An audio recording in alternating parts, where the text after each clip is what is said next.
بسم الله الرحمن الرحيم الحمد لله رب العالمين والصلاة والسلام على أشرف الأنبياء والمرسلين سيدنا ونبينا محمد وعلى آله وأصحابه أجمعين أما بعد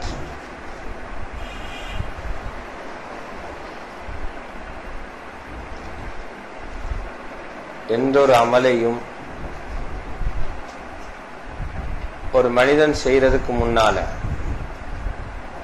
அந்த அமலை எப்படி செய்தால் அல்லாஹ் பொருந்திக் கொள்வான் என்றதை படிக்கிறது அவர்களின் மீது கட்டாய கடமை.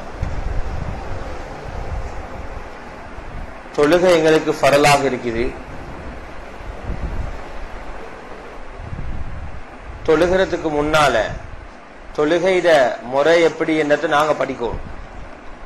தொழுகையிட ஃபரலுகள் என்ன, தொழுகையில பேணப்பட வேண்டிய நிபந்தனைகள் ஷரத்துகள் என்ன, எந்த காரியங்களை செய்தால் தொழுக முறிஞ்சி வைத்திடும், பாத்திலாகி போய்விடும், இதை படிக்கிறது ஃபர்லாய்.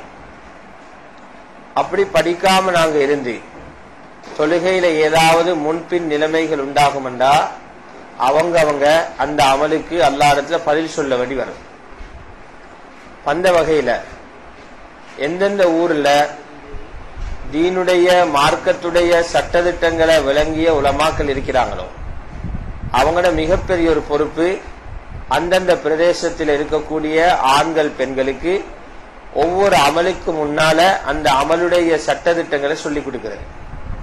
ஜகாத்துடைய அமலை ஒருத்தர் செய்ய போறாருண்டா ஜகாத்தை எப்படி கொடுக்கணும், எப்படி கணக்கு வைக்கணும், எப்படி அதை பங்கிடணும், யார் யாருக்கு கொடுக்கணும், இந்த சட்டத்தை அவங்க படிச்சு கொடுத்தா தான் அது ஜகாத்தாக ஆகும். ஹஜ்ஜிக்கு போறோம், ஹஜ்ஜிக்கு போக முன்னால ஹஜ்ஜை எப்படி செய்யணும், எப்படி இஹ்ராம் கட்ட வேண்டும், எப்படி மீகாத்துல நீயத்து வைக்கணும், தவாஃப் எப்படி செய்யணும், தொங்கோட்டம் எப்படி ஓடணும், மினா அரஃபா போன்ற இடங்கள்ல எப்படி நிக்கணும், இப்படியான விஷயங்களை அவங்க படிக்கணும். அதே மாதிரி இப்ப ரமலானுடைய மாதத்தை நாங்க அடைஞ்சிக்கிறோம். ரமலானுடைய மாதத்துல எங்களுக்கு அல்லாஹு தாலா நோன்பு பிடிக்கிறத ஃபரலாக்கி வச்சிருக்கிறான். இந்த நோன்புடைய ஃபரல் சரியான முறையில அமுல் செய்யப்படணும்டா நோன்புடைய சட்டதிட்டங்களை நோன்பு நோக்கக்கூடிய, நோன்பு கடமையாக இருக்கக்கூடிய ஒவ்வொரு ஆணும் பெண்ணும் படிச்சிருக்கிறது ஃபர்லாய். இப்படியான ஒவ்வொரு சட்டத்தையும் படிக்கும் போது இதுக்கு எவ்வளவு பெரிய கூலி கிடைக்குதுண்டா நபி ஸல்லல்லாஹு அலைஹி வஸல்லம் சொன்னாங்க, ஒரு சபையில உட்கார்ந்து தீனுடைய மார்க்கத்துடைய ஒரு சட்டத்தை படிப்பீங்கண்டா 1000 ரக்காத்து நஃபில் தொழுகிறதை விட சிறந்தது. 20 ரக்காத்து தராவீஹ் தொழுகிறது எங்களுக்கு பெரிய பாரமாய்க்குது. அதை விட 980 ரக்காத்துகள் கூட்டி 1000 ரக்காத்துகள் நஃபில் தொழுகிறதை விட சிறந்தது ஒரு மசாலாவை படிச்சா, ஒரு விஷயத்தை படிச்சா. அந்த அடிப்படையில நபி ஸல்லல்லாஹு அலைஹி வஸல்லம் வலியுறுத்தினாங்க, தலபுல் இல்மி ஃபரீதத்துன் அலா குல்லி முஸ்லிமின். இன்னொரு அறிவிப்பில் அவ முஸ்லிமா மார்க்க அறிவை தேடுறது, என்னென்ன அமல நல்ல செயலை செய்ய போறோமோ அதை எப்படி செய்யணும் என்று தேடி படிக்கிறது ஒவ்வொரு முஸ்லிமான ஆணின் மீதும் பெண்ணின் மீதும் கட்டாய கடமை என்று நபி ஸல்லல்லாஹு அலைஹி வஸல்லம் சொல்லுகிறார். அந்த வகையில நாங்க நோன்புடைய சட்டதிட்டங்களை முழுமையாக இன்றைய பாடத்தில் இன்ஷா அல்லாஹ் பார்க்க இருக்கிறோம். அதுக்கு பின்னால உங்களுக்கு தனிப்பட்ட ரீதியில ஒவ்வொருவர்களுக்கும் ஒவ்வொரு வகையான பிரச்சனை இருக்கலாம். அது நோன்போட சம்பந்தப்பட்ட பிரச்சனையாகவும் இருக்கலும், ஜகாத்தோட சம்பந்தப்பட்டதாகவும் இருக்கலும், வுதுவோட தொழுகையோட சம்பந்தப்பட்டதாகவும் இருக்கலும், குடும்ப வாழ்க்கையோட சம்பந்தப்பட்டதாகவும் இருக்கலும். அப்படிப்பட்ட கேள்விகள் உங்களோட மனதில இருந்து நீண்ட நாட்களாக நாங்க இதை கேட்கணும் என்றிருந்தோம் எந்த விஷயங்கள் மனதில இருந்திருந்தால் அதை ஒரு தாளில குறிச்சு இன்ஷா அல்லாஹ் இந்த நிகழ்ச்சியில கடைசியில கொடுத்தீங்கன்னா அதுக்குரிய பதில்களை இன்ஷா அல்லாஹ் நாம் அந்த பதில்களை அறிந்திருந்தா பதில்களை சொல்லுவோம், தெரியலையா ஷரியத்துல விளையாட இயலாது, அல்லாஹ் ஆலம் என்றாவது நாங்க சொல்லிடுவோம். அல்லாஹ் சுப்ஹானஹு வ தஆலா நோம்ப ஹிஜ்ரி 2வது ஆண்டு, இன்னைக்கு நாங்க ஹிஜ்ரி 1431 இருக்கிறோம். இதுல இருந்து 1429 வருஷத்துக்கு முன்னால ரமலானுக்கு முந்தின மாதம் ஷாபான் மாதத்துல கடைசியில அல்லாஹு தாலா கடமையாக்கினான். இது ஒரு வருஷத்துல வரக்கூடிய 12 மாதங்கள்லையும் ஆக சிறப்பான மாதம் ரமலானுடைய மாதம். இந்த நோன்பு எங்கட சமுதாயத்துக்கு மட்டுமல்ல, முந்தி இருந்த நபிமார்களுடைய சமுதாயத்துக்கும் அல்லாஹு தாலா நோன்பை வச்சிருந்தான். ஆனால் நோன்புடைய முறைகள்ல வித்தியாசம் இருந்துச்சு. அல்லாஹ் குர்ஆன்ல குதிப அலைக்குமுஸ் ஸியாம் கமா குதிப அலல்லதீன மின் கப்லிக்கும், உங்கள் மீது ரமலான் மாதத்தின் பகல் நேரத்தில் நோன்பு பிடிக்கிறது ஃபர்லாக்கப்பட்டிருக்கிறது. எதை போல உங்களுக்கு முன்னால் இருந்த சமுதாயத்தினருக்கு நோன்பு பிடிக்கிறது ஃபர்லாக இருந்ததை போல உங்களுக்கும் நோன்பு பிடிக்கிறது ஃபர்லாக்கப்பட்டி. இதுதான் நோன்புடைய சுருக்கம். அப்ப நோம்பில முதலாவது பல கட்டங்களை தாண்டி நாங்க 13ஆம் நோம்பில் இருக்கிறோம். ஆனா ஒரு பொதுவான விளக்கமாக நாங்க விளங்கணும், ரமலான் மாசத்தில நோன்பு பிடிக்கிறது யார் மீது கடமை என்றதை நாங்க விளங்குவோம். ரமலானுடைய மாசத்தில நோன்பு பிடிக்கிறது ஒவ்வொரு முஸ்லிமின் மீதும் கட்டாய கடமை.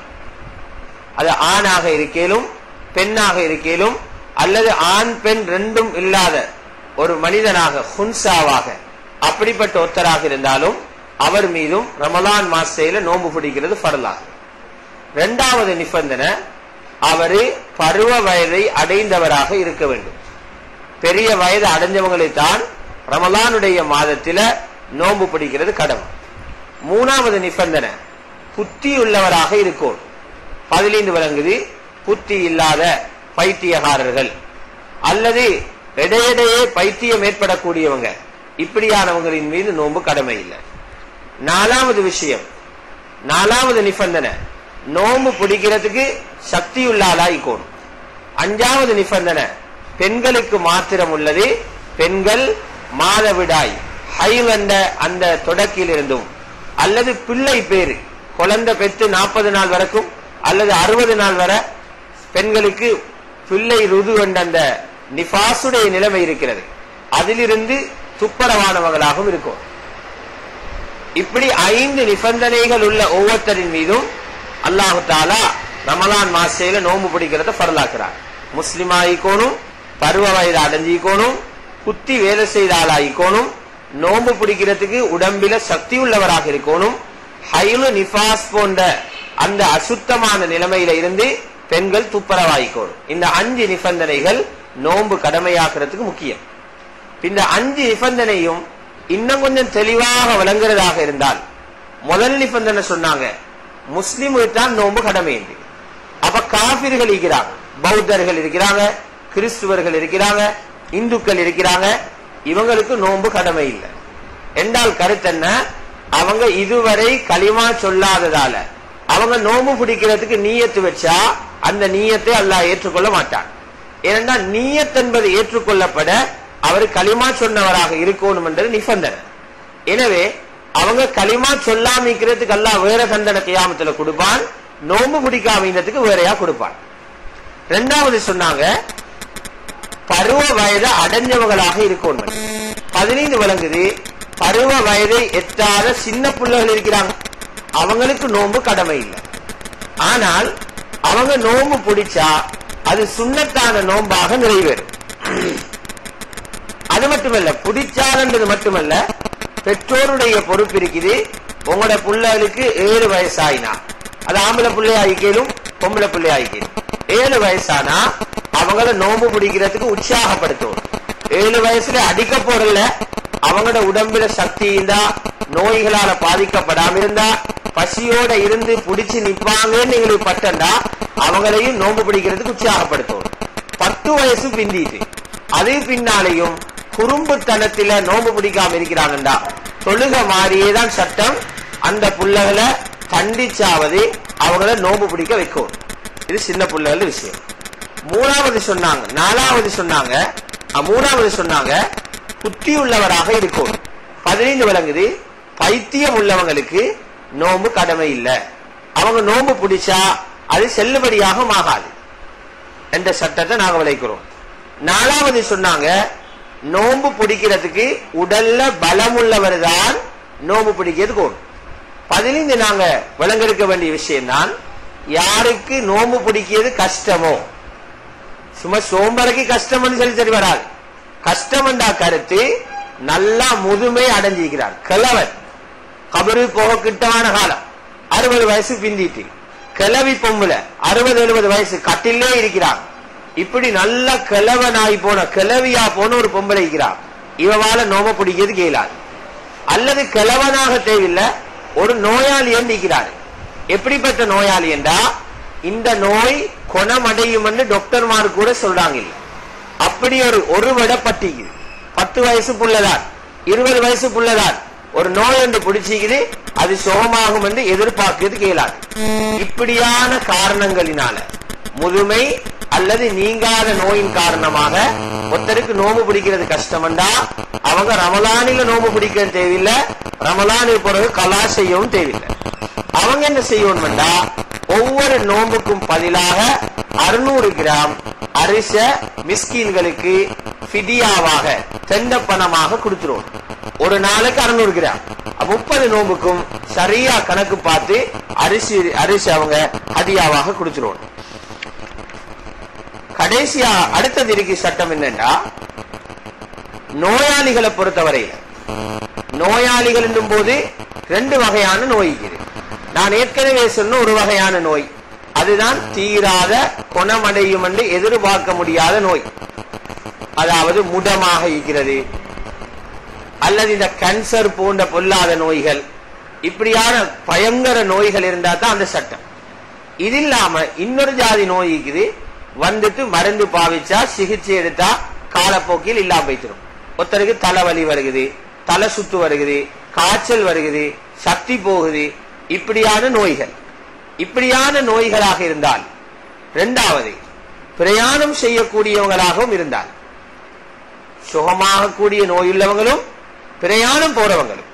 பிரயாணம் என்று வரும்போது அதுல 2 விஷயங்களை கவனிக்கும். எப்படிப்பட்ட பிரயாணம் ஈக்கோன்மெண்டா, கசுறு ஜம்மு செய்யறோமே, நாங்க தொழுகைய சேர்த்து சுருக்கி தொழுகிறோமே, அப்படியான பயணம் போறவங்களை தான் நோம்ப உடுகிறதுக்கு அனுமதிக்குது. அப்படியான பயணம் போறவங்க ஞாபகம் வச்சுக்கணும், 55 கட்ட அவங்க பயணம் போகணும். 55 மைல்கள் தந்த ஊரிலிருந்து பிரயாணம் போறவங்களை தான் தொழுகையை சேர்த்து சுருக்கி தொலையும். அவங்களைத்தான் விரும்பினா நோம்ப உடுகிறதுக்கு மேலும். 2வது, அவங்க போற பயணம் பாவமான பயணமாக இருக்கக்கூடாது. அல்லாஹ் வெறுக்கக்கூடிய பாவமான பயணமாயிருந்தா அப்படியான பயணங்கள்ல சேர்த்து சுருக்கி தொழுகிறது கேளாது. அதே போல நோம்பையும் உடுகிறது கேளாது. பாவமான பயணம் என்றா, உதாரணமா ஞாபகம் வைங்க, ஒரு பொம்புல மாப்பிள்ளையோட கோவிச்சு கொண்டு போறார். கணவனோட கோவிச்சு கொண்டு போறது ஒரு பாவமான பயணம். கோவிச்சு கொண்டு போறா, இந்த பயணத்தில் அவருக்கு கசுறு ஜம்மு செய்யறதுக்கு இயலாது. அதே போல அந்த பயணத்தில அவ நோம்ப உடுகிறதுக்கும் அவருக்கு அனுமதி கிடையாது. இந்த நிபந்தனையோட நோம்ப உடுகிறதுக்கு இயலும். அதே நேரம் அவங்க ஞாபகம் வைக்கணும், பிரயாணத்துக்காக யாராவது நோம்ப உடுகிறதாக இருந்தால் சுபகட பாங்குக்கு முந்தி ஊரை விட்டு அவங்க வெளியாகிடும். சுபகட பாங்குக்கு முந்தி அவங்க ஊரை விட்டு வெளியாகிறதையும் ஒரு விஷயமாக நாங்க விளைக்கொள்வோம். அடுத்தது முருத்தத், ஒருத்தர் முஸ்லீமாக இருந்து மதம் மாறிட்டாரு, வேறொரு மார்க்கத்துக்கு போயிட்டார், அல்லாஹ் பாதுகாக்கும். அப்படி மார்க்கம் ஒன்று போயிட்டு திரும்பவும் பழையபடி அவங்க முஸ்லீமாகி வந்துட்டான். முஸ்லீம் மார்க்கத்தில இருந்து திரும்ப மார்க்கத்தை விட்டுட்டு வேற மார்க்கம் ஒன்று போயிட்டு கொஞ்ச நாளை பிறகு திரும்பி வந்திக்கிறான். இப்படியானவங்களும். 4வது, மாதவிடாயின் காரணமாக, ஹைலின் காரணமாகவோ அல்லது குழந்தை பெற்றுக்கொண்டு இருந்தா, நிஃபாசுடைய நிலைமையில் இருந்தா அதன் காரணமாகவோ ஒரு பொம்பளைக்கு நோம்பு பிடிக்கிறது கேளாது. அவங்க நோம்பு பிடிக்கிறது ஹராம், நோம்பு பிடிச்சாலும் செல்லுபடியாகாது. அப்ப அப்படியான பெண்கள் நோம்ப விட்டிருந்தா இந்த 4 சாராரும் ரமலானுக்கு பிறகு நோம்ப கலா செய்யும். அதாவது குணமாக கூடிய நோய்க்காக நோம்ப விட்டிருந்தால் ரமலானுக்கு பிறகு அதை கலா செய்யணும். காய்ச்சல் பிடிச்சி, தடுமல் பிடிச்சி, சக்தி பைத்து நோம்ப விட்டிக்குது, இந்த நோம்ப கலா செய்யணும். ஆகுமான பயணம் போனாங்க, அந்த பயணத்தில சொல்லப்பட்ட நிபந்தனைகளோட பைத்திக்குது, அப்பவும் அவங்க ரமலானுக்கு பிறகு அந்த நோம்ப கலா செய்யும். 3வது, மதம் மாறினவர், ஒருத்தர் இஸ்லாம் மார்க்கத்தில் இருந்து திரும்ப வேறொரு மார்க்கத்துக்கு போனாரு. மார்க்கத்தை போயிட்டு அந்த மார்க்கத்தில் ஒரு 2-3 வருஷம் மீண்டு போட்டு திரும்ப இஸ்லாத்துக்கு வாராரு. அந்த 2-3 வருஷமாக உடுப்பட்ட எல்லா நோன்புகளையும் திரும்ப அவர் இஸ்லாத்துக்கு வந்ததுக்கு பிறகு கலா செய்யும். அதே மாதிரி ஹைலின் காரணமாக, நிஃபாஸின் காரணமாக